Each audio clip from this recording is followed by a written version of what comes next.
Pakistan తగలబడిపోతోంది. లాహోర్లో హింసాత్మకంగా anti Israel ఆందోళన చేపడుతున్నారు. ఆందోళనకారులపైన పాకిస్తాన్ పోలీసులు తీవ్రమైనటువంటి కాల్పులకు పాల్పడుతున్నారు.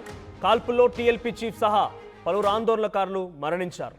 ఇక ఇస్లామాబాద్ వైపు తెహ్రీక్ ఈ లబ్బాయిక్ పాకిస్తాన్ ఆందోళనకారులు ర్యాలీగా వెళ్తున్నారు.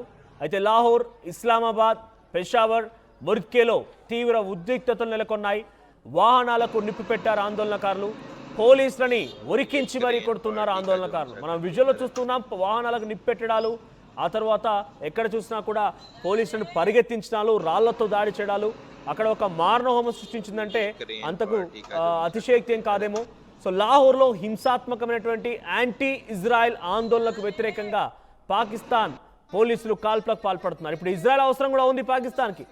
అమెరికా, ఇజ్రాయెల్ ఎంత స్నేహభావంగా ఉన్నాయో ఇప్పుడు అమెరికా దగ్గర మోకర్లపై పిచ్చి కుక్కలాగా, పెంపుడు కుక్కలాగా పాకిస్తాన్ వ్యవహరిస్తుందో అటువంటి సిచ్యువేషన్లో ఇజ్రాయెల్ కూడా కొంత వాళ్ళు సపోర్ట్ చేయక తప్పదు. అక్కడ పాకిస్తాన్ ప్రతినిధులు కానివ్వండి, పోలీసులు కానివ్వండి.